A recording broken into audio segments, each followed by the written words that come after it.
Assalamualaikum warahmatullahi wabarakatuh. Anak-anak sekalian, Maha besar Allah Subhanahu wa Ta'ala yang menciptakan berbagai jenis makhluk hidup seperti tumbuhan dan hewan di Indonesia ini, sehingga kita bisa merasakan indahnya kekayaan alam di negara kita. Agar keberadaan hewan dan tumbuhan tetap lestari dan tidak punah, maka diperlukan kemampuan makhluk hidup untuk perkembangbiakan. Tumbuhan dibagi menjadi 3 kelompok besar, yaitu tumbuhan berbiji, tumbuhan paku, dan tumbuhan lumut.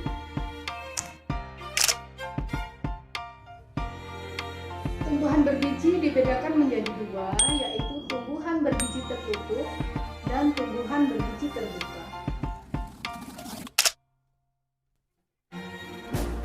Tumbuhan berbiji tertutup merupakan tumbuhan yang memiliki ciri-ciri bakal biji berada pada bakal buah atau ovarium.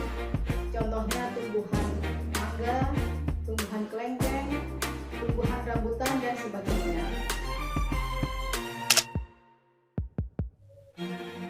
Tumbuhan berbiji tertutup mengalami perkembangbiakan secara vegetatif dan secara generatif. Perkembangbiakan vegetatif pada tumbuhan berbiji tertutup secara alami diantaranya dengan rizoma, stolon yaitu batang tumbuhan yang menjalar di atas tanah, umbi lapis contohnya pada bawang merah, umbi batang contohnya pada tumbuhan kentang, kuncup adventif misalnya pada daun cocor bebek. Sedangkan secara buatan misalnya dengan mencangkok, merunduk, dan juga dengan stek. Tumbuhan berbiji tertutup memiliki bunga yang berperan dalam proses perkembangbiakan secara generatif atau kawin. Penyerbukan yaitu proses menempelnya serbuk sari ke kepala putik. Macam-macam penyerbukan berdasarkan jenis perantara, yaitu anemogami dibantu oleh angin, entomogami dibantu oleh lebah, ciri-cirinya bunga menarik dan cerah. Ornitogami penyerbukan dibantu burung, ukuran bunga besar berwarna cerah. Chiropterogami dibantu kelelawar menghasilkan nektar mekar pada malam hari. Dan antropogami penyerbukan dibantu oleh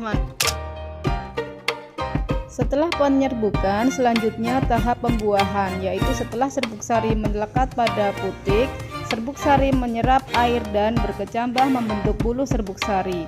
Selanjutnya bulu serbuk sari tumbuh dan bergerak menuju bakal buah.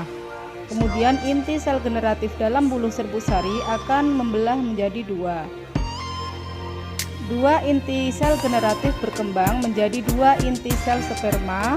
Kemudian 1 inti vegetatif di dalam serbuk sari berperan menjadi penuntun serbuk sari. 1 inti sel sperma membuahi inti sel telur atau ovum membentuk zigot. 1 inti sel sperma yang lainnya membuahi inti kandung lembaga sekunder membentuk endosperma atau cadangan makanan.